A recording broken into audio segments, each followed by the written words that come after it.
দুর্বিষহ দিন কাটছে। জুলাই অভ্যুত্থানে দৃষ্টি হারানো অনেকের। গুরুতর আহতদের বিদেশে পাঠানোর দাবি। ন্যায়ভিত্তিক সমাজ প্রতিষ্ঠার বদলে ভর করেছে অজানা শঙ্কা। সরকার যদি আরও সজাগ দৃষ্টি রাখতে পারতো বা তাৎক্ষণিক যদি ট্রিটমেন্টটা আমরা যদি আরও দ্রুত পেতাম, তাহলে হয়তো আমাদের চোখটা বেঁচে যেত, হয়তো অনেকে দেখতে পারতো। হবিগঞ্জ শহরে 144 ধারা ঘিরে উত্তেজনা। পদে পদে বাধায় এনসিপির কর্মসূচিতে যেতে পারেননি নাহিদ হাসনাতরা। ছাত্রদল নেতাসহ শতাধিকের বিরুদ্ধে মামলা।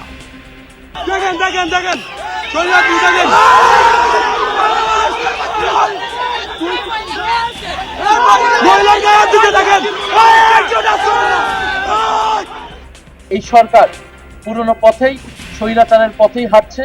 অগণতান্ত্রিকভাবে তারা ক্ষমতায় থেকে দেশকে নৈরাজ্যের দিকে নিয়ে যাচ্ছে। আমাদেরকে স্তরে স্তরে বাধা দেওয়া হয়েছে।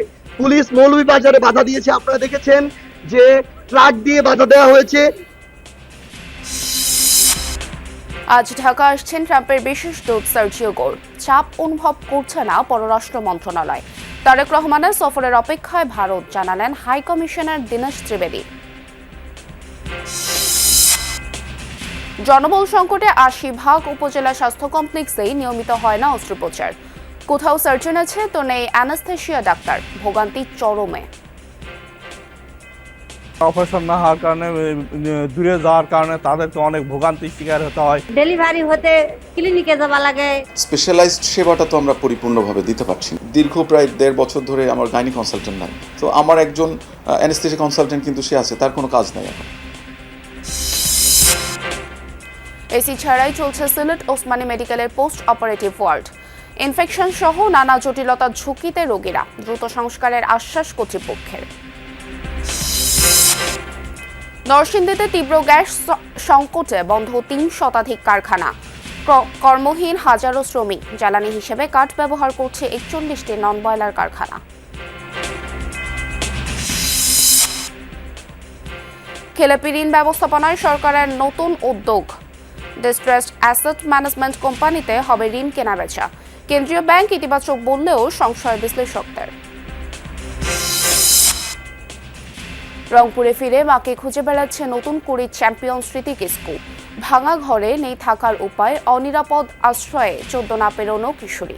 আমার বাবা মারা যাওয়ার পর এখানে আমরা কেউ থাকি না, আমিও থাকি না, আমার মাও থাকে না। আমি তো জানি না আমার মা কোথায় আছে।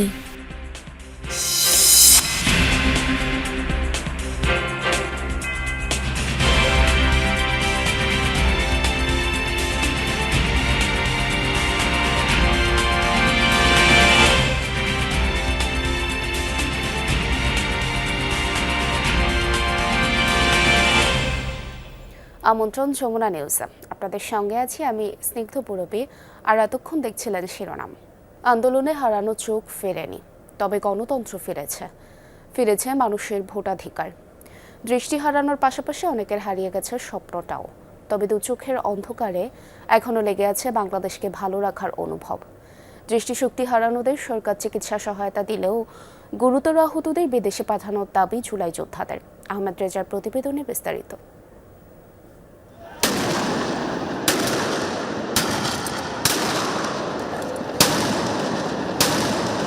বৈষম্য বিরোধী ছাত্র জনতার আন্দোলনে কেঁপে ওঠে পুরো বাংলাদেশ।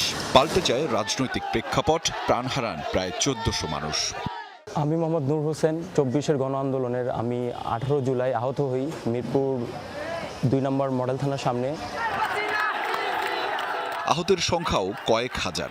আর সুনির্দিষ্টভাবে বললে নূর হোসেনের মতো ওই আন্দোলনে চোখের দৃষ্টি হারানো মানুষের সংখ্যা প্রায় 800। মিরপুরে আন্দোলনের সময় 24-এর 18 জুলাই পুলিশের আক্রমণে আরেকজনকে বাঁচাতে গিয়ে ডান চোখে স্প্লিন্টার লাগে তার। আমাদের উপরে গুলি করতেছে নাকি এগুলো বৃষ্টি হচ্ছে কিছু বোঝার কোনো গতি ছিল না। দৌড় দিয়ে যাওয়ার পর যখন পিছনে চলে যাই, ওই লোকটা পড়ে যায় নিচে। তো আমারও মনুষ্যত্ব বাধা খেলো যে জিনিসটা যদি আমি চলে যাই, ওনাকে যদি পাই, ওনাকে তো না কি করবে আল্লাহ ভালো জানে। তখন আমি ওনাকে যখন তুলতে যাই, তখনই আমার ডান চোখের একটা স্প্লিন্টার আমার চোখে লাগে। 95% ড্যামেজ হয়ে যাওয়ার কারণে আমার চোখের রেটিনার কিছু অবশিষ্ট নেই। আমার অপটিক্যাল নার্ভসটা ড্যামেজ হয়ে গেছে। এই চোখে দেখার সম্ভব না, এমনকি চোখটা তুলে ফেলতে হতে পারে। একই দিনে রাজধানীর মেরুলবাড্ডায় আন্দোলন চলাকালীন স্প্লিন্টারের আঘাতে বাম চোখ আক্রান্ত হয় তানভীর হাসান তুষারের। এখনও চোখে স্প্লিন্টার বয়ে বেড়াচ্ছেন তিনি। কানাডা ইউনিভার্সিটির থেকে যে হেলিকপ্টার দিয়ে পুলিশকে উদ্ধার করা হয় ওই দিন 18 জুলাই। কানে এই জায়গায় বুলেটটা এখনো দেখা যায়, মানে দেখা যায় এদিক দিয়ে ঢুকে ওইদিকে আটকে আছে। তো আমি ফ্রেন্ড দিকে তাকাতে ও বলতেছিল, কাকা তোর মনে চোখে লাগছে। তো চোখে লাগছে বলাতে আমি বাম চোখে হাত দিছি, হাত দিয়ে দেখি যে চোখের লেভালেভা একটা অংশ আর কি। তো লেভালে যে সময় অংশটা আমার হাতে লাগে, তারপর আমি জাস্ট ওরে আক্স করছিলাম যে কাকা বেশি কিছু হয়েছে বলাতে ও বলতেছে না তেমন কিছু হয় নাই, তোরা ইমার্জেন্সি হসপিটালে নিতে হবে। শুধুমাত্র স্বৈরাচার ও ফ্যাসিবাদ মুক্ত বাংলাদেশ ও বৈষম্যের অবসান ঘটাতেই তাদের লড়াই ছিল। ছাত্র জনতার ত্যাগে কতটা মিলল সেই মুক্তির স্বাদ।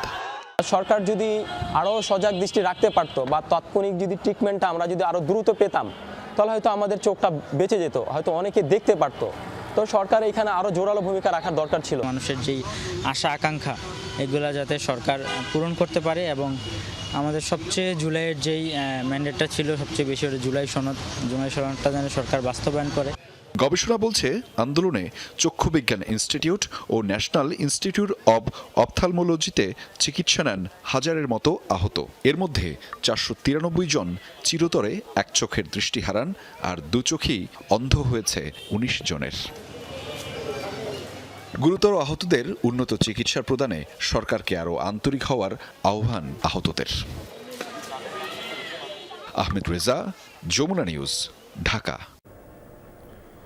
144 ধারা ভেঙে সমাবেশ করতে চাইলেও প্রশাসনের বাধার মুখে গতকাল হবিগঞ্জে ঢুকতে পারেননি নাহিদ হাসনাতরা। ফিরে গেছেন জেলা ছাত্রদল সভাপতি সহ শতাধিকের বিরুদ্ধে মামলা করে। জুলাই পদযাত্রায় হামলার পর বিক্ষোভ সমাবেশ কেন্দ্র করে এনসিপি ও বিএনপির নেতাকর্মীদের মধ্যে উত্তেজনার জেরে জারি করা 144 ধারা এখনও শহরে বলবৎ।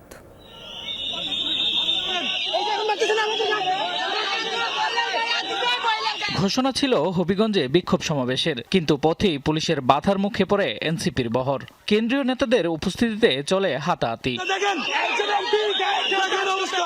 এর আগে দলীয় কর্মসূচিতে অংশ নিতে মৌলভীবাজার সার্কিট হাউস থেকে হবিগঞ্জের উদ্দেশ্যে রওনা হন দলের আহ্বায়ক নাহিদ ইসলাম সহ কেন্দ্রীয় নেতারা। এ সময় তারা অভিযোগ করেন, পূর্ব ঘোষিত কর্মসূচি ঠেকাতে প্রশাসন পরিকল্পিতভাবে 144 ধারা জারি করেছে। তারা আমাদেরকে রক্তাক্ত করবে, তারা আমাদেরকে হত্যার উদ্দেশ্যে সন্ত্রাসী হামলা করবে, আর আমাদেরকে একটা প্রতিবাদ মিছিল পর্যন্ত করতে দিবে না। এটা হচ্ছে বর্তমানে বিএনপি সরকারের চরিত্র। তো আমরা আমাদের রাজনৈতিক যেটা অধিকার আমরা সেটা করতে যাব। তারা যদি মনে করে, জনাব তারেক রহমান যদি মনে করে যে তিনি ছাত্র দলকে হোক এই ধরনের একটা সন্ত্রাসী বাহিনী পুষবেন, তাহলে প্রকাশ্যে ঘোষণা করুক, আমরা সেভাবে মোকাবেলা করব। শ্রীমঙ্গল পেরিয়ে আবারও এনসিপির গাড়িবহর আটকে দেয় পুলিশ। যাত্রা নিরুৎসাহিত করা হলেও পুলিশের ঊর্ধ্বতন কর্মকর্তাদের সঙ্গে চলে বাদানুবাদ। আপনি আনলফুল কাজ করতেছেন, আমার সিকিউরিটি থ্রেট, আপনি জানেন কি এখানে সিকিউরিটি থ্রেট, আপনি তাদেরকে না আটকে আপনি আমাদেরকে আটকাইতেছেন, আপনি আনলফুল কাজ করতেছেন। আধা ঘন্টা পরে ছেড়ে দেয়া হয় বহরটি। কিছু দূর এগিয়ে হবিগঞ্জের রশিদপুর এলাকায় আবারও পুলিশের বাধার মুখে পড়েন এনসিপির নেতাকর্মীরা। এক পর্যায়ে রাস্তায় বসে পড়েন নাহিদ হাসনাতরা। আমাদেরকে স্তরে স্তরে বাধা দেওয়া হয়েছে। পুলিশ মৌলভীবাজারে বাধা দিয়েছে, আপনারা দেখেছেন যে ট্রাক দিয়ে বাধা দেওয়া হয়েছে। এর আগে আমরা বালু ট্রাক দেখেছি, এবার খালি ট্রাক দিয়ে, আমরা জানি না বালুটা কে খেয়ে ফেলেছে। দীর্ঘ আলোচনার পর সন্ধ্যায় বাহুবলের কামাইছড়া পুলিশ ক্যাম্পে যায় এনসিপির 5 সদস্যের প্রতিনিধি দল। পরে অনলাইনে মামলা করা হয়। হবিগঞ্জ জেলা ছাত্রদলের সভাপতি সহ আসামি শতাধিক। যেহেতু 144 ধারা জারি হয়েছে, কর্মসূচি আমাদের বিক্ষোভ মিছিল স্থগিত, তাহলে আমরা ওইখানে গিয়ে মামলাটা করব। মূলত আজকে মামলাটা করা হয়েছে, আজকের মতো এতটুকুই। আমরা ইনশাআল্লাহ পরবর্তীতে এখানে আমাদের আহত যারা হয়েছে তাদের বিচার, ক্ষতিপূরণ এবং বিচার না হওয়া পর্যন্ত যেসব সন্ত্রাসীদের আমাদের আন্দোলন জারি থাকবে। এই সরকার পুরনো পথেই, স্বৈরাচারের পথেই হাঁটছে। অগণতান্ত্রিক ভাবে তারা ক্ষমতায় থেকে দেশকে নৈরাজ্যের দিকে নিয়ে যাচ্ছে। তারা গণভোটের গণরায় মানে নাই, তারা স্বাধীন পুলিশ কমিশন করে নাই, অর্থাৎ তারা সন্ত্রাস নির্ভর তারা একটি রাষ্ট্র তৈরি করতে চাচ্ছে। মঙ্গলবার জুলাই পদযাত্রার গাড়িবহরে হামলার প্রতিবাদে বিক্ষোভ সমাবেশের ডাক দেয় এনসিপি। একই সময়ে পাল্টা কর্মসূচির ঘোষণা দেয় ছাত্রদল। দুই পক্ষের কর্মসূচি ঘিরে পৌর এলাকায় 144 ধারা জারি করে প্রশাসন।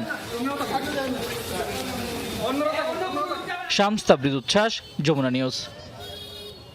নতুন সরকারের কূটনীতি বুঝতে আজ ঢাকা আসছেন দিল্লিতে যুক্তরাষ্ট্রের রাষ্ট্রদূত ও প্রেসিডেন্ট ডোনাল্ড ট্রাম্পের বিশেষ দূত সার্জিও গোর। ঢাকা সফরে চীনের সাথে সম্পর্কের গভীরতা যাচাই করতে পারেন প্রভাবশালী এই মার্কিন নীতি নির্ধারক। পাশাপাশি ওয়াশিংটনের সাথে সই হওয়া বাণিজ্য চুক্তি বাস্তবায়নে ঢাকার মনোভাবও খতিয়ে দেখবেন সার্জিও গোর। সন্ধ্যায় পররাষ্ট্রমন্ত্রী খলিলুর রহমানের সাথে বৈঠক করবেন তিনি। ঢাকা সফরে প্রধানমন্ত্রী তারেক রহমানের সাথেও সাক্ষাৎ করবেন সার্জিও।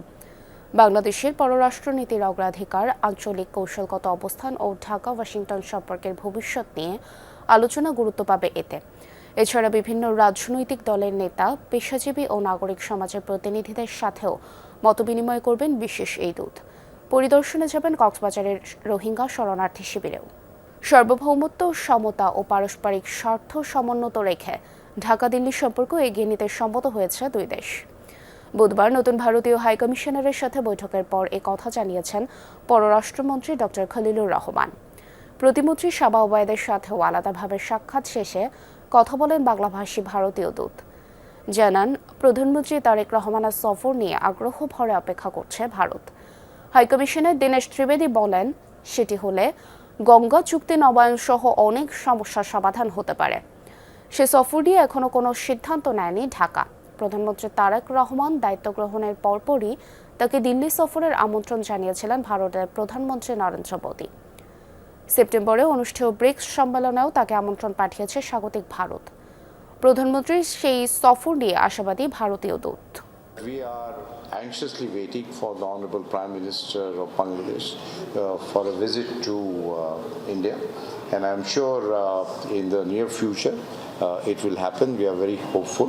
আগামীতে আমাদের দুই দেশের সম্পর্ক পারস্পরিক স্বার্থ সামনে রেখে, এবং আমি বাংলাদেশ ফার্স্ট এটা সবসময় বলি, এখনো বলছি, সার্বভৌম সমতার ভিত্তিতে আমরা এগিয়ে নিয়ে যাব। কোনোটি তালাবদ্ধ, কোনোটিতে অস্ত্রোপচার হয় মাসে 2-4টি। সারা দেশের উপজেলা স্বাস্থ্য কমপ্লেক্সের অপারেশন থিয়েটারগুলো খুব একটা কাজে আসছে না রোগীদের। 80% হাসপাতালে নিয়মিত অস্ত্রোপচার হয় না। কোথাও সামান্য কারণ, কোথাও চিকিৎসক না থাকায় অচল অপারেশন থিয়েটার। অথচ বাইরে ছোট ছোট প্রাইভেট হাসপাতালেও অনেক ধরনের অস্ত্রোপচার হয়। সারা দেশের বেহাল অপারেশন থিয়েটারের চিত্র তুলে এনেছেন সহকর্মী হাসান মেসবাহ। ছবি তুলেছেন জিহাদ ইসলাম। তালাবদ্ধ কক্ষ খুলে ভেতরে গিয়ে দেখা গেল হাসপাতালের আসবাবপত্র, যন্ত্রপাতি, ওটি টেবিল আর লাইটও আছে। পাশের কক্ষেও একই অবস্থা, মনে হতে পারে কোনো স্টোর রুম। বাস্তবে এটি একটি অপারেশন থিয়েটার। 30 বছর ধরে বন্ধ। ওটির জন্য নানা সরঞ্জামের বরাদ্দ এসেছে বছর বছর, কিন্তু চালু হয়নি কখনোই। ওটি চালুর জন্য যে আসলে উপকরণগুলো সবকিছু আমাদের এখানে আসলে ব্যবস্থা নেই। যেমন আমরা যদি বলি যে একটি অ্যানেস্থেশিয়া মেশিন দরকার আমাদের, সেটি আমাদের নেই। আর যেটা প্রধান সমস্যা সেটা হচ্ছে আমাদের আসলে রেগুলার আমরা কোনো কনসালটেন্ট এবং অ্যানেস্থেশিওলজিস্ট পাচ্ছি না। খুলনার ফুলতলা উপজেলা স্বাস্থ্য কমপ্লেক্সে অপারেশন থিয়েটার খুঁজে পাওয়াই কঠিন। অস্ত্রোপচার বন্ধ, চলছে সংস্কার কাজ। এখানে অ্যানেস্থেশিয়ার চিকিৎসক নেই, আর সার্জারির চিকিৎসক নেই যশোরের অভয়নগর স্বাস্থ্য কমপ্লেক্সে। মাঝে মধ্যে 2-1টা অপারেশন করেন পরিবার পরিকল্পনার চিকিৎসক। অপারেশন থিয়েটারটি বন্ধ, খোলা হয় শুধুমাত্র সপ্তাহে একদিন, শনিবার। ওই দিন অ্যানেস্থেশিয়ার চিকিৎসক আসেন, আর তখন অস্ত্রোপচার হয়। বাংলাদেশের প্রায় বেশিরভাগ উপজেলাতেই এমন চিত্র, সেখানে অ্যানেস্থেশিয়ার ডক্টর থাকলে সার্জারি নেই, কিংবা সার্জারির চিকিৎসক থাকলে অ্যানেস্থেশিয়ার চিকিৎসক নেই। আবার কোথাও 2 চিকিৎসক থাকবার পরও ব্যবস্থাপনাগত ত্রুটির কারণে অপারেশন করা যায় না। অথচ রোগীরা এসে ভোগান্তিতে পড়েন, ঘুরে যান।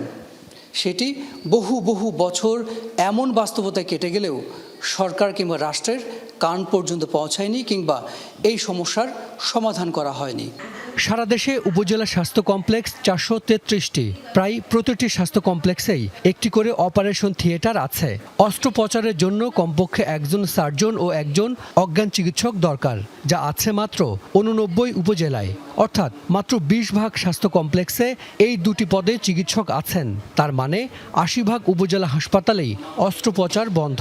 পানি ভেঙে দিচ্ছে, পেটে ব্যথা, বমি, জ্বর, আজকেতে পেটের ভিতরে শক্তি কিছু বাচ্চা মানে দেখা যাচ্ছে এখানে বাচ্চা মানে নর্মালে হয়ে যেতে পারে এরকম অবস্থা। বলছে তোমরা মেডিকেলে না চলে যাও, এখানে আমাকে কোনো ব্যবস্থা নেই। আমার তো হাজবেন্ড নেই, মারা গেছে। এখানে অপারেশন না হওয়ার কারণে, দূরে যাওয়ার কারণে তাদেরকে অনেক ভোগান্তির শিকার হতে হয়, অনেক রুগী রাস্তায় মারাও যায়। বন্ধ থাকার ফলে ছোটখাটো অপারেশনগুলো হয়তো বাহিরে যেয়ে করতে হচ্ছে, এতে মানুষের অর্থনৈতিক ক্ষতি হচ্ছে। ডেলিভারি হতে ক্লিনিকে যাওয়া লাগে, আমার এখানে আশপাশ ক্লিনিক নাই, বিরামপুরে যেতে হয়, জয়পুরে যেতে হয়। বলা হয়ে থাকে শুধু অ্যানেস্থেশিয়ার ডাক্তার না থাকার কারণে অস্ত্রোপচার হয় না, তবে বাস্তবতা হলো দেশের 255 উপজেলায় খাতা কলমে অজ্ঞান চিকিৎসক থাকলেও 166 উপজেলাতেই নেই সার্জনের পদায়ন। ফলে অস্ত্রোপচার না হওয়ার বড় কারণ সমন্বয়ের অভাব।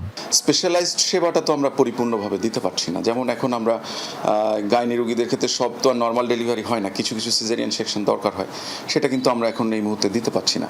দীর্ঘ প্রায় 1.5 বছর ধরে আমার গাইনি কনসালটেন্ট নাই, তো আমার একজন অ্যানেস্থেসিয়া কনসালটেন্ট কিন্তু সে আছে, তার কোনো কাজ নাই এখন। মাইনরিটি হয় কিন্তু মেজরিটি হয় না, কারণ আমাদের অ্যানাস্থেসিয়া ডাক্তার নেই। কতদিন ধরে নাই? 1-1.5 বছরের বেশি। হ্যাঁ, ওটি হতো, সিজার হতো। যেসব উপজেলায় অস্ত্রোপচারের সব সুবিধা আছে সেখানেও নিয়মিত অপারেশন হয় না, নানা অজুহাতে ফেরানো হয় রোগীদের। আর অস্ত্রোপচারের আবার 90 ভাগে সিজারিয়ান। সেবা চালু দেখাতে মাসে 2-1টি অপারেশন হয় অনেক উপজেলায়। অ্যানেস্থেসিয়া ডাক্তারের অভাব রয়েছে দেশে, এটা অস্বীকার করার কোনো উপায় নেই। অনেকই কম প্রয়োজনের তুলনায় উপজেলাগুলির থেকেও আমরা অনেক অ্যানেস্থেসিয়া ডাক্তার দিতে পারি না। তবে আমরা চিন্তা করতেছি অ্যানেস্থেসিস্ট কীভাবে বৃদ্ধি করা যায়, আর ওটিগুলিকে মোর ফাংশনিংয়ের জন্য আমরা কার্যক্রম গ্রহণ করেছি। সরকারি হাসপাতালে চিকিৎসা নেওয়া বেশিরভাগ মানুষই দরিদ্র। অস্ত্রোপচার না হওয়ায় তা বেসরকারি হাসপাতাল বা ক্লিনিকে করতে গিয়ে ক্ষতিগ্রস্ত হন রোগীরা। হাসান মিসবা, যমুনা নিউজ, ঢাকা। এসি ছাড়াই চলছে সিলেট ওসমানী মেডিকেলের পোস্ট অপারেটিভ ওয়ার্ড। এতে অস্ত্রোপচারে রোগীদের ইনফেকশন সহ নানা জটিলতার শঙ্কা দেখা দিয়েছে। এমন গুরুত্বপূর্ণ বিষয়ে হাসপাতাল কর্তৃপক্ষের উদাসীনতা থাকলেও গণপূর্ত বলছে দ্রুততম সময়ে শুরু হবে সংস্কার কাজ। এটি কোনো সাধারণ ওয়ার্ডের চিত্র নয়, একটি হাসপাতালের অত্যন্ত সংবেদনশীল ওয়ার্ড পোস্ট অপারেটিভের চিত্র এটি। Sylhet MAG Osmani medical college হাসপাতালের পোস্ট অপারেটিভ ওয়ার্ডে এসি রয়েছে 6টি, এর মধ্যে 4টি দীর্ঘদিন ধরে নষ্ট, বাকি 2টিও চলছে কোনোভাবে। এতে তীব্র ভোগান্তিতে রোগীরা। চার্জার ফ্যান অলরেডি 2টা চার্জ শেষ, বর্তমানে আমাদের কাছে কিছু নেই। আর আমার বাতিজার দেখা, আপনার শরীরটা দেখতেছেন কিভাবে ঘামছে। রোগী যখন সার্জারি হওয়ার পর তার একটু রেস্টের প্রয়োজন। এই যে যদি মনে করেন ঘাম হয় তাহলে রোগীর জন্য ক্ষতি হয়। চিকিৎসা প্রটোকল অনুযায়ী ইনফেকশন নিয়ন্ত্রণ, রোগীর স্বস্তি, ঔষধ ও যন্ত্রপাতির জন্য পোস্ট অপারেটিভে এসি খুবই জরুরি। অথচ ওসমানী মেডিকেলের পোস্ট অপারেটিভ ওয়ার্ডের গরম নিয়ন্ত্রণে জানালা খুলে রাখেন সংশ্লিষ্টরা। এসির অনেক সমস্যা, ধরেন আজকে আমরা খুলে দিছিলাম, কারণ এসির হচ্ছে কোনো ঠান্ডাই হচ্ছে না, এখানে 2 ঘন্টা একটু বন্ধ রাখলাম। হাসপাতালের মন গুরুত্বপূর্ণ ওয়ার্ডের কতটি এসি সচল রয়েছে তার সঠিক তথ্য নেই কর্তৃপক্ষের কাছে। হয়তো 1টা বা 2টা নষ্ট থাকতে পারে, বাকিগুলো তো চলতেছে, একবার যে কেনা তা না। তবে সবগুলো যাতে কি হয়, এখানে একটু দীর্ঘ প্রক্রিয়া যদি বলতে হয়। মেইনলি আমরা এগুলোর জন্য বিশেষ করে এসি সহ আদার যে ইনফ্রাস্ট্রাকচার, এদের জন্য বেশিরভাগই আমরা স্বাস্থ্য বিভাগ, গণপূর্ত বিভাগ নির্ভরশীল। গণপূর্ত জানিয়েছে এসি নষ্টের বিষয়ে লিখিত কিছু জানায়নি হাসপাতাল কর্তৃপক্ষ। রক্ষণাবেক্ষণে গিয়ে ধরা পড়ে এমন ত্রুটি। 3টা এসি কম্প্রেসর একবারে নষ্ট হয়ে গেছে, 2টা এসি কোনোভাবে চলতেছে, আর একটা এসি প্রবলেম হয়েছে। আমি আমার কর্তৃপক্ষের সাথে আলাপ করছি, হয়তো আগামী সপ্তাহের মধ্যে ইনশাল্লাহ এই কম্প্রেসরগুলো চেঞ্জ করে দিয়ে পোস্ট অপারেটিভে এসিগুলা কমপ্লেন্টের সমাধান করা সম্ভব ইনশাল্লাহ। দ্রুত সময়ের মধ্যে পোস্ট অপারেটিভ ওয়ার্ডের এসি সচল হবে এমনটাই আশা সকলের।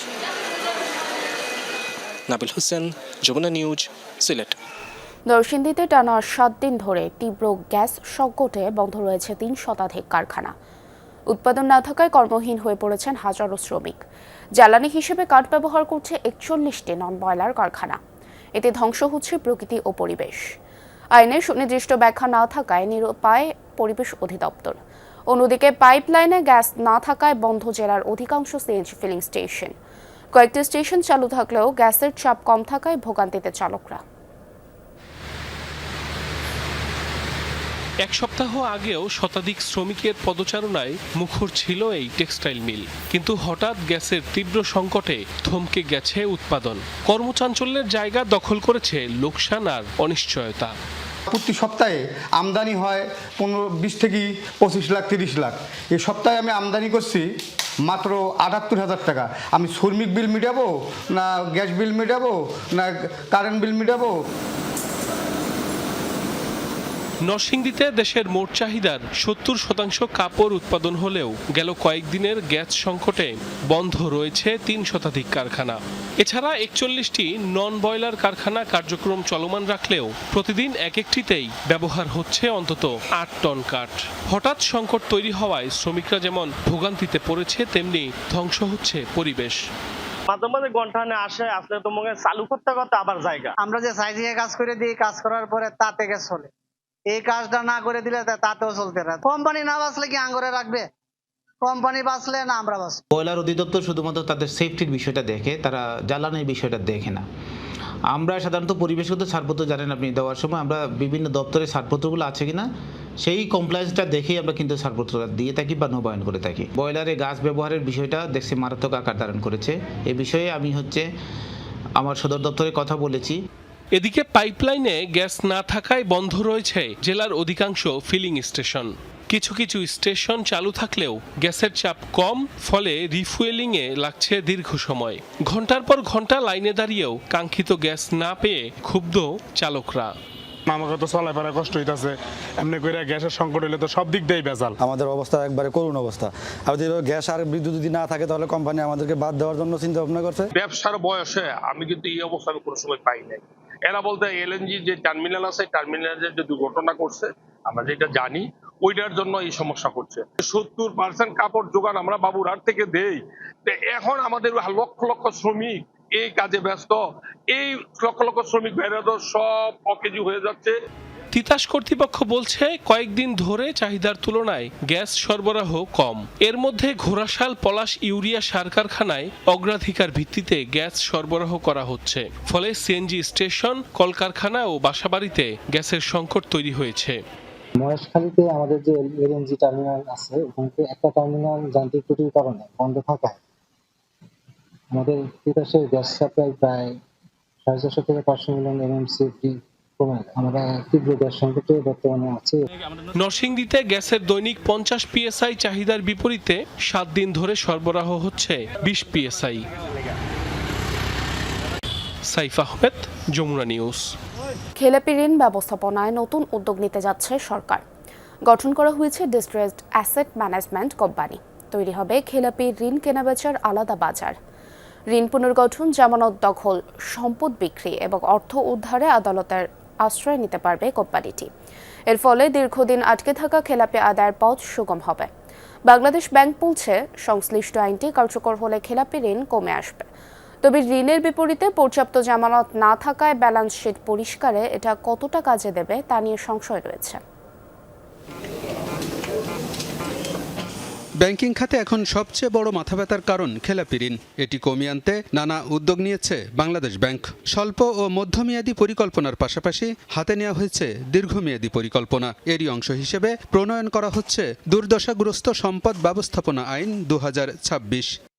আইন বাস্তবায়নে বাংলাদেশ ব্যাংকের অধীনে ডিস্ট্রেসড অ্যাসেট ম্যানেজমেন্ট ইউনিট থাকবে। সম্পদ ব্যবস্থাপনা কোম্পানির অনুমোদন ও তদারকির দায়িত্বে থাকবে এই ইউনিট। ব্যাংক ও আর্থিক প্রতিষ্ঠান তাদের অনাদায়ী, ঝুঁকিপূর্ণ এবং অবলোপন করা ঋণ এই কোম্পানির কাছে বিক্রি করতে পারবে। পরে কোম্পানিটি নিজ দায়িত্বে টাকা আদায়ের উদ্যোগ নেবে। জামানত দখল ও বিক্রিতে আইনের আশ্রয় নিতে পারবে। এই আইন কার্যকর হলে খেলাপি ঋণের পরিমাণ কমিয়ে আনা সম্ভব হবে বলে আশা বাংলাদেশ ব্যাংকের। এই আইন প্রণয়নের মুখ্য উদ্দেশ্যই তো খেলাপি ঋণ কমিয়ে আনা। বিনামে কিছু ঋণ সৃষ্টি হয়েছে যেগুলো অস্তিত্বই খুঁজে পাওয়া যায়নি, ওগুলোকে প্রথমে তো ফরেন্সিক অডিটের মাধ্যমে আইডেন্টিফাই করা হয়েছে আসলে এই ঋণগুলোর ব্যাকগ্রাউন্ডে কারা ছিল, এটা কিভাবে আমরা ফেরত নিয়ে আসতে পারি। এই আইনি ভিত্তি তৈরি করার জন্যই তো এই ডিস্ট্রেসড অ্যাসেট ম্যানেজমেন্ট আইন প্রণয়ন হতে যাচ্ছে। এটা প্রণয়ন হলে অবশ্যই খেলাপি ঋণ কমবে বলে আমরা আশা করি। সম্পদ ব্যবস্থাপনা কোম্পানির মাধ্যমে খেলাপি ঋণ কেনাবেচার বাজার তৈরি হবে। এতে ব্যাংকগুলো তাদের দায় হস্তান্তরের সুযোগ পাবে, পরিষ্কার হবে ব্যাংকের ব্যালেন্স শিট, ফলে নতুন ঋণ দেওয়ার সক্ষমতা বাড়বে। তবে প্রশ্ন হচ্ছে, ব্যাংকিং খাতে থাকা বিপুল পরিমাণ খেলাপি ঋণের বিপরীতে কতটা জামানত আছে? না থাকলে এই ঋণ কিনতে আগ্রহী হবে না কোম্পানিগুলো। আমার আসলে collateral quality is also important, collateral valuation important. কেন যেই চুরিগুলো হয়েছে এর মধ্যে কোনো আন্ডারলাইং অ্যাসেটই তো নাই, প্লাস যে পরিমাণ লোন আপনার খারাপ হয়ে গেছে সেইটাকে কভার করে করাটা ইজ এ হারকুলিয়ান জব। আর এন্ড অফ যে আমাকে যদি haircut significant haircut ব্যাঙ্কগুলোকে নিতে হয়, তাহলে তো সেই পরিমাণ প্রফিট জেনারেট করে আমাকে রাইট অফ করতে হবে। তো সেটা তো এই কাছাকাছি সময় হবে না, সময় নেবে। বিশ্লেষকরা বলছেন, সম্পদ ব্যবস্থাপনা কোম্পানি গঠনের উদ্যোগ ইতিবাচক। এতে কমবে খেলাপি ঋণের পরিমাণ। তবে কোম্পানিটি রাজনৈতিক প্রভাব মুক্ত না হলে নতুন ঝুঁকি তৈরি করতে পারে। পেশাগত যদি একটা দক্ষতা থাকে তখন কি হয়, তখন অ্যাসেট ম্যানেজমেন্ট কোম্পানিটা ওই খেলাপি ঋণ গ্রহীতার কাছ থেকে এটা আদায় করতে, একটা মার্জিনে আদায় করতে সক্ষম হয়। এটাকে পেশাগত দক্ষতা যদি কোম্পানিটার না থাকে, তাহলে তো এটা সরকারি খাতে হোক বা সরকারি বেসরকারি পার্টনারশিপই হোক, এর একটা বোঝা হয়ে তখন দাঁড়াবে। যদি না এটাকে আপনি পুরোপুরি পেশাগতভাবে এটাকে দক্ষতার সঙ্গে যদি পরিচালিত না করেন। অংশীজনের মতামত নিয়েই চূড়ান্ত করা হবে দুর্দশাগ্রস্ত সম্পদ ব্যবস্থাপনা আইন। আলমগীর হোসেন, যমুনা নিউজ, ঢাকা। 3 দশক ধরে অপেক্ষা, বারবার ঘোষণা, ভিত্তিপ্রস্তর জমি অধিগ্রহণ, তবুও চালু হয়নি বাগেরহাটের বহুল আলোচিত খান জাহান আলী বিমানবন্দর প্রকল্প। দক্ষিণ পশ্চিমাঞ্চলের অর্থনীতির নতুন দুয়ার খুলে দেওয়ার যে স্বপ্ন একসময় দেখানো হয়েছিল, তা আজও আটকে আছে কাগজে কলমে। তবে সম্প্রতি প্রকল্প এলাকা পরিদর্শন করেছে একটি চীনা নির্মাণ প্রতিষ্ঠানের প্রতিনিধি দল, ফলে আবারও জেগেছে নতুন আশার আলো। একসময় স্বপ্ন ছিল আকাশপথে যুক্ত হবে দক্ষিণ পশ্চিমাঞ্চল, কিন্তু প্রায় 30 বছর পার হলেও বাস্তবতা ভিন্ন। বিস্তীর্ণ জমি জুড়ে এখন শুধুই নীরবতা। ছড়িয়ে ছিটিয়ে থাকা কয়েকটি সীমানা পিলার আর আংশিক ভরাট করা জমি যেন বলে দেয় একটি স্বপ্নের অপূর্ণ ইতিহাস। 1996 সালে রামপালের ফয়সালাহাটে খান জাহান আলী বিমানবন্দরের ভিত্তিপ্রস্তর স্থাপন করেন তৎকালীন প্রয়াত প্রধানমন্ত্রী বেগম খালেদা জিয়া। পরিকল্পনা ছিল এটি হবে একটি short take off land landing বা স্টল বিমানবন্দর। সে সময় প্রায় 98 একর জমি অধিগ্রহণ করে শুরু হয় মাটি ভরাট সহ প্রাথমিক কাজ, কিন্তু অজ্ঞাত কারণে থেমে যায় পুরো প্রকল্প। দীর্ঘ বিরতির পর 2015 সালে নতুন করে প্রাণ পায় প্রকল্পটি। আন্তর্জাতিক মানের বিমানবন্দর নির্মাণের ঘোষণা দিয়ে অতিরিক্ত প্রায় 536 একর জমি অধিগ্রহণ করা হয়। একনেকে অনুমোদনের পর পুনরায় শুরু হয় কাজও, কিন্তু নানা প্রশাসনিক, নীতিগত ও বাস্তব জটিলতায় এ দফায়ও বেশি দূর এগোয়নি প্রকল্পটি। জমি অধিগ্রহণের পরে দীর্ঘদিন ব্যবহার হয়নি, না হওয়ার পরে আমাদের এই অঞ্চলে যে উন্নয়ন হতো সে উন্নয়ন থেকে আমরা দূরে সরে গেছি। সাবেক প্রধানমন্ত্রী বেগম খালেদা জিয়া উদ্বোধন করেছিলেন, যার পরিপ্রেক্ষিতে রাজনৈতিক প্রতিহিংসার বশবর্তী হয়ে উনি এটাকে কাজ করেন না এই বিমানবন্দরটা। স্থানীয়দের প্রত্যাশা, বিমানবন্দর নির্মিত হলে বদলে যাবে এই অঞ্চলের অর্থনৈতিক চিত্র, তৈরি হবে নতুন কর্মসংস্থান, বাড়বে ব্যবসা বাণিজ্যের পরিধি। মিডল পয়েন্ট আমাদের এই এয়ারপোর্টটা হইলে আমাদের এই অঞ্চলের মানুষের কর্ম একটা জায়গা তো হবে। দক্ষিণ অঞ্চলের জন্য অনেক উন্নয়ন হবে। আমাদের মোংলা ইপিজেড, রামপালের পাওয়ার প্ল্যান্ট এবং বাগেরহাট, পিরোজপুর দিয়ে সবকিছু মিলাই আমাদের দক্ষিণ অঞ্চলের জন্য খান জাহান আলী বিমানবন্দর অত্যন্ত গুরুত্বপূর্ণ। এমন প্রত্যাশার মাঝে আবারও আলোচনায় এসেছে খান জাহান আলী বিমানবন্দর। সম্প্রতি প্রকল্প এলাকা পরিদর্শন করেছে চীনের একটি নির্মাণ প্রতিষ্ঠানের প্রতিনিধি দল। তারা জানায় খুব শীঘ্রই এ বিষয়ে অগ্রগতি চূড়ান্ত করা হবে। আমরা এই প্রকল্পটি তৈরিতে এগোতে চাচ্ছি। এটি একটি দীর্ঘমেয়াদী প্রকল্প। আমরা সংশ্লিষ্ট কর্মকর্তাদের সাথে কথা বলে বিষয়টি এগিয়ে নিয়ে যাব। এই ধরনের এয়ারপোর্ট করার সক্ষমতা তাদের আছে, তো ওই জন্য আমি ওনাকে বললাম যে মিস্টার পিটার দেন আমরা ভিজিট করি এই জিনিসটা। তো সেইভাবে আজকে ভিজিট করলাম। উনি জায়গা দেখে বা লোকেশন দেখে অত্যন্ত অভিভূত হয়েছেন এবং উনি মনে করেন যে না, এটা যদি বাস্তবায়ন হয় তাহলে এর সাথে সাথে কিন্তু এখানে অনেক ধরনের ইকো ট্যুরিজমের আমাদের যে জায়গাটা সেটা তৈরি হবে। বিমানবন্দরের নির্মাণ কাজ সম্পন্ন হলে মংলা বন্দরের কার্যক্রমে আসবে গতিশীলতা, সেই সাথে ইপিজেড সহ সুন্দরবন ঘিরে পর্যটন শিল্পের বিকাশ হবে বলেও মনে করেন সংশ্লিষ্টরা। শামস তাবরিজ উচ্ছ্বাস, যমুনা নিউজ। বেহাল এক সড়কের কারণে কক্সবাজারের চকুরিয়ার কয়েক গ্রামের মানুষের দুর্ভোগ চরমে। প্রায় 2 দশক ধরে সংস্কার না হওয়ায় এটি এখন চলাচলের অনুপযোগী। সড়ক কালভার্ট সব ভেঙে চুরে ক্ষতবিক্ষত। ভুক্তভোগীরা নানা কর্মসূচি পালন করলেও সংস্কারে নেই কোনো উদ্যোগ।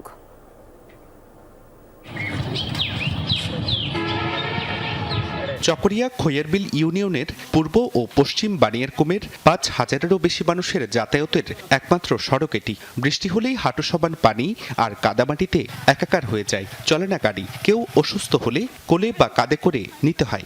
আর একটু করতে বাইরে জানি পারি শুধু ফুরের কারণে আর মসজিদে দিন দি আর তুন্দি ঘুরি ঘুরি আফর দনের এখান থেকে বের হয়ে যে মসজিদে যাব এই পরিবেশটা নাই, রোডের অবস্থা বেশি খারাপ। আমরা মমস্য রোগীটাকে কাঁধে করে নিয়ে যাব, আর যদি মমস্য রোগীটা ট্রিটমেন্ট না পেয়ে যদি মাঝপথে মারা যায়, এই দায়ভার কি সরকার নেবে? 1.5 কিলোমিটার দীর্ঘ সড়কটিতে দুপাশে রয়েছে চাষাবাদের জমি, কিন্তু প্রতি বছর ভারী বর্ষণ আর বন্যায় পলিমাটি জমে ভরাট হয়ে চাষাবাদের জমির চেয়ে নিচু হয়ে যায় সড়ক, চলাচলের অনুপযোগী হয়ে পড়ে। রাস্তার সাথে সম্পৃক্ত হওয়ার পরেও আমরা কোনো ধরনের উন্নয়নের ছোঁয়া পাচ্ছি না, যাতায়াতের উন্নয়নের দিক আমরা দেখতে পাচ্ছি না। ইডো রোড গড়ানোর পরে এতুন $100 এর বন্যায় মারিয়ে ইট বাসি যার গই বা গাতই যার গই কোন দই যার গই মিনিমাম 3 ফুট উঁচু করা দরকার আর আরসিসি ঢালাই হওয়া দরকার, নাইলে এটা কার্পেটিং এ এটা রাস্তাটা ঠিকবে না, যেহেতু পানি জমে থাকে। খেত কুলা গরি তথর হারিলে হন ব্যবসাদারি নয় মাইয়া ফোন মানুষ আর হন 8 বাজারে লই যে বেশি কিনি গই না পারে। স্থানীয়রা জানান, বর্তমান স্বরাষ্ট্রমন্ত্রী সালাউদ্দিন আহমদ যোগাযোগ প্রতিমন্ত্রী থাকাকালে সড়কটি নির্মিত হয়। এরপর 22 বছর সংস্কার না হওয়ায় বেহাল দশা, ভেঙে গেছে কালভার্টও।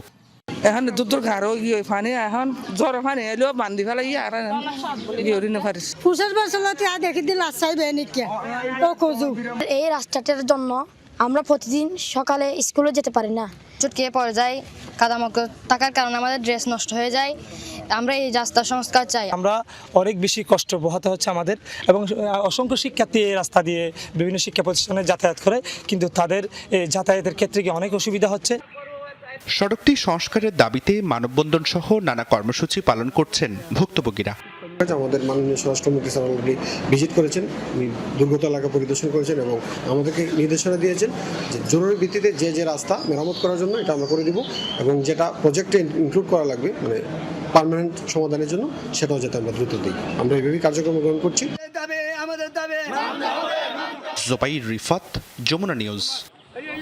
সুন্দরবনের রয়্যাল বেঙ্গল টাইগার রক্ষায় সবচেয়ে বড় চ্যালেঞ্জ শুধু বাঘ শিকার রোধ নয়, হরিণ শিকারের জন্য পাতা অবৈধ ফাঁদেও এখন বাঘের জন্য বড় হুমকি হয়ে উঠেছে। যে ফাঁদে আজকে পড়ার কথা হরিণের, সে ফাঁদেই জীবন হারানোর ঝুঁকিতে পড়েছে রয়্যাল বেঙ্গল টাইগার। বাঘ বিশেষজ্ঞদের পরামর্শ, সুন্দরবনের রাজাকে নিরাপদ রাখতে হলে বন্যজীবী, ট্যুরিস্ট সহ বনে প্রবেশকারী সকল জলযানকে ডিজিটাল মনিটরিংয়ের আওতায় আনতে হবে। প্রায় 10,000 বর্গ কিলোমিটার জুড়ে সবুজের গালিচা, যা জীববৈচিত্র্যের অনন্য এক ভাণ্ডার। এখানকার প্রতিটি প্রাণী, প্রতিটি গাছ আর খাদ্য শৃঙ্খল একে অপরের সাথে জড়িয়ে আছে গভীরভাবে। সুন্দরবনের খাদ্য শৃঙ্খলের গুরুত্বপূর্ণ অংশ চিত্রা হরিণ। এই হরিণই রয়্যাল বেঙ্গল টাইগারের প্রধান খাদ্য, কিন্তু অবৈধ শিকারীদের পাতা ফাঁদে প্রতিনিয়ত ঝুঁকির মুখে পড়ছে চিত্রা হরিণ। এছাড়া হরিণ ধরার জন্য ব্যবহৃত তারের ফাঁদ বা অন্যান্য ফাঁদ শুধু হরিণকেই ক্ষতিগ্রস্ত করে না, একই পথ ব্যবহার করতে গিয়ে বাঘও আটকা পড়ে এসব ফাঁদে। তাই ফাঁদ এখন হয়ে উঠেছে সুন্দরবনের জীববৈচিত্র্যের জন্য হুমকি। হরিণ শিকারীরা এই ফাঁদ যেটি করে হরিণ শিকারের জন্য, মালা ফাঁদ এবং সিটকে ফাঁদ, মূলত সিটকে ফাঁদটা হলো বেশি ভয়ঙ্কর। হরিণে এভাবে আটকায়, তারপর শুকরও আটকায় এবং বাঘটাও কিন্তু এভাবে আটকেছিল। অর্থাৎ হরিণ শিকারের যে ফাঁদ সেটিও কিন্তু বাঘের শিকারের জন্যও কিন্তু আসলে ইন্টেনশনালি হোক আনইনটেনশনালি হোক ব্যবহার হচ্ছে। এর সঙ্গে যুক্ত হয়েছে জলবায়ু পরিবর্তনের প্রভাব। সমুদ্রপৃষ্ঠের উচ্চতা বৃদ্ধি, লবণাক্ততা বৃদ্ধি ও ঘন ঘন ঘূর্ণিঝড়ের কারণে সুন্দরবনের প্রাকৃতিক পরিবেশ পরিবর্তিত হচ্ছে। এতে বাঘ, হরিণ সহ বিভিন্ন বন্যপ্রাণীর আবাসস্থল ও খাদ্যের ওপর চাপ তৈরি হচ্ছে। বাঘ সংরক্ষণ নিশ্চিত করার জন্য সুন্দরবনের উপরে নির্ভরশীল জনগোষ্ঠীর জীবন জীবিকাকে প্রায়োরিটি দিতে হবে। সেই সাথে আইন শৃঙ্খলা রক্ষাকারী বাহিনী এবং অন্যান্য এজেন্সি সবার মধ্যে সমন্বিতভাবে একটা জয়েন্ট টাস্ক ফোর্স মনিটরিং এবং অ্যাকশন রেডি করতে হবে। বাঘ সংরক্ষণ মানে শুধু বাঘ রক্ষা নয়, তার পুরো বাস্তুতন্ত্র রক্ষা করা। হরিণ সংখ্যা ও নিরাপদ আবাসস্থল নিশ্চিত করা না গেলে বাঘও দীর্ঘমেয়াদে ঝুঁকির মধ্যে থাকবে। তাই বাঘ রক্ষায় হরিণ শিকার রোধ করতে হবে বলে জানান সংশ্লিষ্টরা। আমরা হরিণ শিকার করবে শিকারী, তারপর পাচার করার সময় আমরা মাংস আটকাবো, সেটির চেয়ে আমরা এইটিকে প্রায়োরিটি দিয়েছি যাতে হরিণ শিকারটাই বন্ধ হয়ে যায়। তো এই ব্যাপারে আমরা খুব স্ট্রিক্টলি পদক্ষেপ নিচ্ছি। বাঘ বিশেষজ্ঞদের পরামর্শে সুন্দরবনের রাজাকে নিরাপদ রাখতে হলে বনজীবী, ট্যুরিস্ট সহ বনে প্রবেশকারী সকল জলযানকে ডিজিটাল মনিটরিং এর আওতায় আনতে হবে। জারিন অর্নি, যমুনা নিউজ।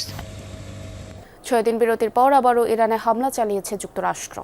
বুধবার পূর্বাঞ্চলীয় সময় রাত 8টায় শুরু হয় মার্কিন সামরিক বাহিনীর অভিযান। টার্গেট করা হয় দক্ষিণ ইরানের কৌশলগত গুরুত্বপূর্ণ বিভিন্ন অঞ্চল। কিসুম দ্বীপে শোনা যায় অন্তত 3টি জোরালো বিস্ফোরণ। সাময়িকভাবে বিদ্যুৎ বিচ্ছিন্ন হয়ে পড়ে ভূখণ্ডটি। বন্দর আব্বাস সহ কিশ আবু মোসা দ্বীপে চালানো হয় হামলা। খুজেস্তান প্রদেশের আবাদান ও ফার্স প্রদেশের কাজেরুন শহরেও হয় আক্রমণ। আবারও লক্ষ্যবস্তুতে পরিণত হয় বুশের প্রদেশ।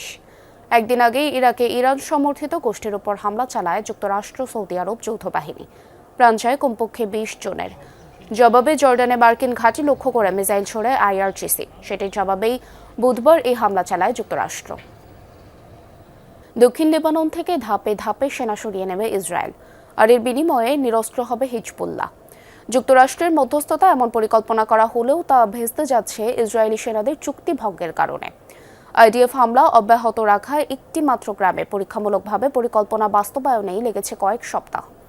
ফলে পুরো প্রক্রিয়া শেষ হতে 1 বছরেরও বেশি সময় লাগতে পারে বলে মনে করছেন সংশ্লিষ্ট কর্মকর্তারা। গত 26 জুন যুক্তরাষ্ট্রের মধ্যস্থতায় যুদ্ধবিরতি চুক্তিতে সম্মত হয় ইসরায়েল লেবানন। চুক্তি অনুযায়ী দক্ষিণ লেবানন থেকে ধাপে ধাপে সেনা সরাবে ইসরায়েল। বিনিময়ে সারা দেশে হিজবুল্লাহর নিরস্ত্রীকরণ নিশ্চিত করবে লেবানন। পরীক্ষামূলকভাবে দক্ষিণ লেবাননের জাওতার আল গারবিয়ে গ্রামকে প্রথম পাইলট জোন হিসেবে বেছে নেওয়া হয়। কয়েক সপ্তাহের আলোচনার পর ইসরায়েলি সেনা সরে গেলে সেখানে মোতায়েন হয় লেবাননের সেনাবাহিনী। তবে কিছুক্ষণের মধ্যেই পাশের গ্রাম থেকে সতর্কতামূলক গুলি ছোড়ে ইসরায়েলি বাহিনী। এরপর সীমিত পরিসরে নিজ গ্রামে ফিরতে শুরু করেন বাস্তুচ্যুত বাসিন্দারা। গ্রামটিতে ফিরে আসা বাসিন্দারা বলছেন অধিকাংশ বাড়িঘরই ধ্বংস হয়ে গেছে। তাদের মতে একটি গ্রাম থেকে সেনা সরিয়ে পাশের গ্রামে অবস্থান নিলে নিরাপত্তা নিশ্চিত হবে না, আর নিরাপত্তা ছাড়া পুনর্গঠনও সম্ভব নয়। তারা আমাদের লক্ষ্য করে হামলা চালাচ্ছে। এমন পরিস্থিতিতে আমরা কিভাবে নিরাপদে থাকব? এদিকে লেবাননের নিরাপত্তা সূত্র বলছে কৌশলগতভাবে গুরুত্বপূর্ণ আলী তাহের পাহাড়ি এলাকায় হিজবুল্লাহর অস্ত্র ভান্ডার ও কামান্ড সেন্টার রয়েছে বলে ধারণা করা হচ্ছে। বিশেষজ্ঞদের মতে এই এলাকার ভবিষ্যৎ নিয়েই সবচেয়ে বড় অচল অবস্থা তৈরি হতে পারে। আলী তাহের এলাকার বিষয়ে সমাধান না হওয়া পর্যন্ত আশেপাশের অঞ্চল থেকে ইসরায়েলি সেনা প্রত্যাহারের সম্ভাবনা কম। চুক্তিতে সেনা প্রত্যাহার কিংবা হিজবুল্লাহর নিরস্ত্রীকরণের কোনো নির্দিষ্ট সময়সীমা নেই। তাই পুরো প্রক্রিয়া নির্ভর করছে রাজনৈতিক ও নিরাপত্তা সমাধানের উপর। প্রক্রিয়াটি দ্রুত এগিয়ে নিতে আগামী দফায় আলোচনায় একসঙ্গে বড় কয়েকটি এলাকা থেকে সেনা প্রত্যাহারের প্রস্তাব দেন লেবানন। তবে ইসরায়েল বলছে প্রয়োজন যতদিন থাকবে দক্ষিণ লেবাননে ততদিন সেনা মোতায়েন থাকবে। অস্মিতা বিশ্বাস, যমুনা নিউজ। ভারতের বাংলাদেশ সফরে আসার ব্যাপারে এখনো নিশ্চিত করে কিছুই বলতে পারছেন না বিসিবির সভাপতি। নিজে আশাবাদী থাকলেও সবকিছু বিসিবির হাতে নেই। বুধবার বোর্ড সভা শেষে এমনটাই জানান তামিম ইকবাল। পূর্ব নির্ধারিত সূচি অনুযায়ী 28 আগস্ট বাংলাদেশের সফরে আসার কথা ভারতের। মুস্তাফিজুর রহমানের আইপিএল থেকে বাদ পড়া বাংলাদেশের বিশ্বকাপে অংশ না নেওয়ার ইস্যুতে ভারতের সাথে সম্পর্কে কিছুটা টানাপোড়েন তো ছিলই, যে কারণে ভারতের বাংলাদেশের মাটিতে দ্বিপাক্ষিক সিরিজ নিয়েও ছিল শঙ্কা। তবে দেশে রাজনৈতিক পট পরিবর্তনের পর সেই সফর যেন আলোর মুখ দেখতে শুরু করে। পূর্ব নির্ধারিত সূচি অনুযায়ী 28 আগস্ট বাংলাদেশের মাটিতে রঙিন পোশাকে সিরিজ খেলতে আসার কথা ভারতের। 1 মাসেরও কম সময় বাকি থাকতে সেই সিরিজ নিয়ে ক্রিকেট পাড়ায় আলোচনাটা এখন বেশ জোরে সোরেই। প্রশ্ন, ভারত কি তবে আসছে? বুধবার বিসিবির পরিচালনা পর্ষদের সাধারণ সভা শেষে এই প্রশ্নের জবাবে বিসিবির সভাপতিও জানাতে পারেননি নিশ্চিত করে কিছু। ইন্ডিয়া সিরিজ নিয়ে আনফরচুনেটলি আমার কাছে কোনো নিউজ নাই।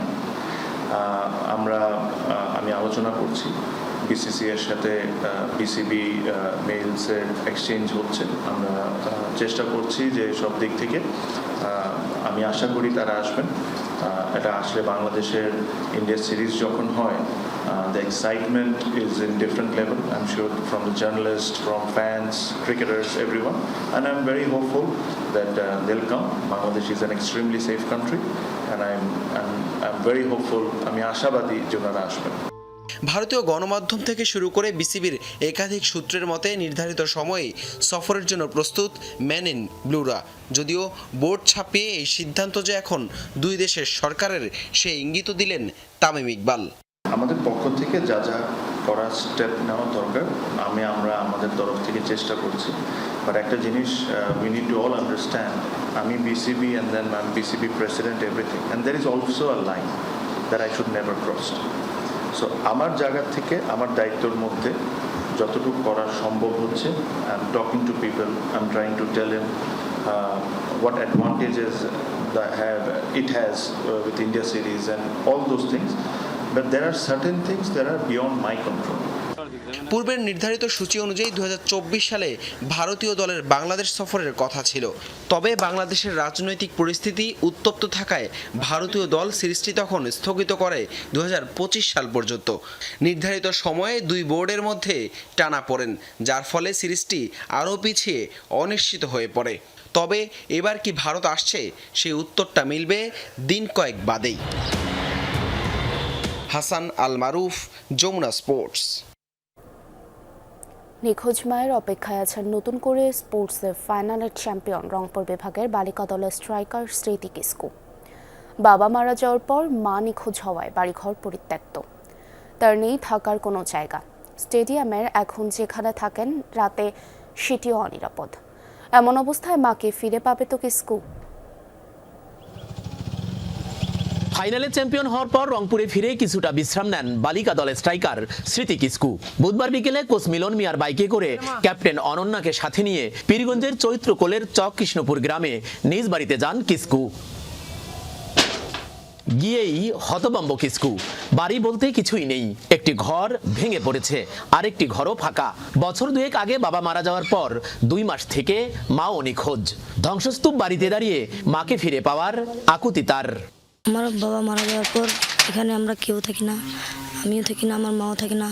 আমার দিদি একটা আছে, ও তো বিয়ে হয়েছে, তো এখানে থাকে না। আমি তো জানি না আমার মা কোথায় আছে। তো ক্রীড়ামন্ত্রী বা প্রধানমন্ত্রী আমার মাকে এনে দিলে ভালো হইতো। 2013 সালের 25 সেপ্টেম্বর ঠিক এই ঘরটিতে জন্ম হয়েছিল আজকের সারা জাগানো এই স্মৃতি কিসকোর। সময়ের ব্যবধানে তার ঘর লণ্ডভণ্ড, থাকার ন্যূনতম জায়গাটুকুও নেই তার। বাবা মারা গেছেন, মা থেকেও নেই। তারপরেও এই কিশোরী খেলোয়াড়ের একমাত্র স্বপ্ন শুধুই বাংলাদেশ। ক্যাপ্টেন আর কোচও জানালেন তার প্রতিভার কথা। সাঁওতাল সম্প্রদায়ের এই কিশোরীর সাফল্যে আনন্দিত সবাই। সরকারকে পাশে দাঁড়ানোর আহ্বান এলাকাবাসীর। না যে বুঝতেই দেয় না আর কি, যে ওর বাবা নেই আর কি, মা নেই আর কি। দিলে তো মনে করেন যে এই রংপুরকে আর কি তো চ্যাম্পিয়ন ট্রফিটা দিতে পারতো না। আসলে কিসকোর পায়ে জাদু আছে এবং ও আসলে অনেক দুর্দান্ত প্লেয়ার। ও আসলে একটু টেকনিক্যাল প্লেয়ার। প্রায় 4 থেকে 5 মাস মানে ও বাড়ির কথাই বলে না। আমি আশ্চর্য হয়ে গেছি যে সবাই বাড়িতে যায়, অন্য খেলোয়াড়রা কিন্তু আসে না। এসে দেখলাম যে বাড়ির অবস্থা অত্যন্ত খারাপ। আমি চাবো যে আসলে মানে সরকার এই সমস্ত খেলোয়াড়ের প্রতি দৃষ্টি দেওয়া। নিজের বাড়ি তো নেই, এখন যে পালিচড়া স্টেডিয়ামে থাকে কিসকু সেখানেও অনিরাপদ। ফাইনালে প্রথম 2 গোল দিয়ে রংপুরকে এগিয়ে রেখেছিলেন কিসকু। পরিণতিতে 4 গোলে চ্যাম্পিয়ন হয় রংপুর বিভাগ। আমার তো বাড়ি ঘর নাই, এই যে এখানে আসে থাকি, তো গ্লাস গেলাও ভাঙা, যে কোনো সময়ে ছেলেপেলেরা উঠে আসতে পারে। সেই জন্য আমরা ইয়ার কাছে চাই, এমপির কাছে, যে প্রধানমন্ত্রীর কাছে চাই যে দ্রুত গ্লাসটা যেন ঠিক করে দেয়, আমাদের নিরাপদ থাকতে পারবো। সব থেকে অবাক করা কাণ্ড হলো যে অনন্যা খানম এবং স্মৃতি কিস্কুরা রংপুরকে নতুন কুড়ি স্পোর্টসে বিজয় ছিনিয়ে এনে দিয়েছে। তারা থাকেন একেবারেই নিরাপত্তাহীনতায়। এখন পর্যন্ত কোনো তরফের পক্ষ থেকেই তাদের এই নিরাপত্তাহীনতা কাটাতে কোনো ধরনের উদ্যোগ নেওয়া হয়নি। সরকার, মাঝারুল মান্নান, যমুনা স্পোর্টস, পালিচড়া স্টেডিয়াম, রংপুর। দর্শক, আর এই ছিল যমুনা নিউজ। এতক্ষণ সাথে থাকার জন্য ধন্যবাদ সবাইকে।